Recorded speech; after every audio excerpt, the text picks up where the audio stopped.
வணக்கம், welcome to mango city kitchen. இப்போ நம்ம ப்ரொக்கோலி கிரேவி செய்யலாம். ஒரு பாத்திரத்தில் தண்ணி ஊற்றி கல் உப்பும் மஞ்சத்தூளும் போட்டு கொதிக்க வச்சிட்டேன். காயை இப்போ நான் கட் பண்ணுறேன்ல, அதே மாதிரி கட் பண்ணிக்கோங்க. கொஞ்சம் காம்பு வச்சு கட் பண்ணணும், இல்லாட்டி காய் குழஞ்சி போயிடும். அப்படியே கொதிக்கிற தண்ணியில் போட்டு ஆஃப் பாயில் வேக வச்சு தண்ணி வடித்து எடுத்து வச்சுக்குவோம்.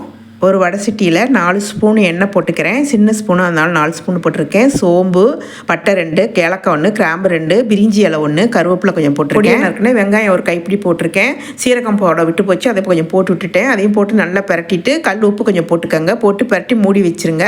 இஞ்சி பூண்டு பேஸ்ட்டு 1 ஸ்பூன் போட்டு அதையும் கலந்து விட்டுக்கோங்க. பெரிய தக்காளி ஒன்று அரைச்சி வச்சுருக்கேன், அதையும் போட்டு நல்லா வணக்கி விட்டுக்குவோம் பச்சை வாசனை போக. மஞ்சத்தூள் கொஞ்சம், 1 ஸ்பூன் மிளகாத்தூள், 1.5 ஸ்பூன் மல்லித்தூள் போட்டுக்கோங்க. உப்பு கொஞ்சம் போட்டுக்கோங்க. எல்லாத்தையும் நல்லா வணக்கி விட்டுக்கோங்க.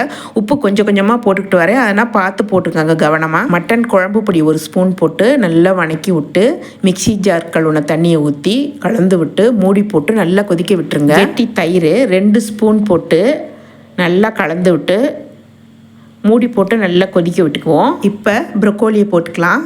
ப்ரொக்கோலி ஆஃப் பாயில் தான் வேக வச்சுருக்கோம், அதனால் இப்போ வேகும்போது கரெக்டாக பதமாக வெந்து வந்துடும். 1 ஸ்பூன் சோம்பு, தேங்காய் 4 ஸ்பூனு, 5 முந்திரி பருப்பு போட்டு நல்லா மையை அரைச்சி வச்சுருக்கேன். அதை அப்படியே ஊற்றிக்குவோம். நம்ம முந்திரி பருப்பு இல்லைன்னா கொஞ்சம் பொட்டுக்கல்ல 1 ஸ்பூன் போட்டு நல்லா அரைச்சிக்கோங்க. இப்போ நல்லா கலந்து விட்டுக்குவோம்.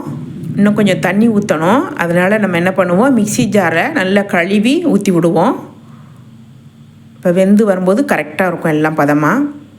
உங்களுக்கு கலர் பாருங்களேன், வெந்த பிறகு உங்களுக்கு டிஃப்ரெண்ட் தெரியும், எண்ணெய் பிரிஞ்சு அழகாக வந்துடும். இதை நல்லா கொதித்து எல்லாம் ஒன்று கூடி ரெடியாகி வந்துருச்சு. இப்போ நம்ம கொத்தமல்லி தழை போட்டுக்கலாம். ப்ரொக்கோலி கிரேவி சூப்பராக ரெடி ஆகிடுச்சு பாருங்கள். இப்போ நான் உங்களுக்கு சர்விங் பவுலில் எடுக்கிறேன். ரொம்ப அருமையாக இருக்கும், சாதத்துக்கு சப்பாத்திக்கு எல்லாத்துக்குமே நல்லாயிருக்கும். நான் சாதத்துக்கு தான் இன்றைக்கி செஞ்சுருக்கேன். நைட் இருந்துச்சுன்னா நம்ம சப்பாத்தி கூட வச்சுக்கலாம். ஒரு முறை செஞ்சு பாருங்கள். ஃப்ரெஷ் க்ரீம் இருந்தால் போட்டு விடுங்க. என்கிட்ட ஃப்ரெஷ் க்ரீம் இல்லை, அதனால் நான் ஆடை வச்சுருந்தேன், அதை தான் நல்லா மேஷ் பண்ணி போட்டு விட்டேன். உங்களுக்கு பிடிச்சிருந்தால் லைக் பண்ணுங்கள், ஷேர் பண்ணுங்கள், சப்ஸ்கிரைப் பண்ணுங்கள், மறக்காமல் பெல் பட்டனை ப்ரெஸ் பண்ணுங்கள். நன்றி, வணக்கம்.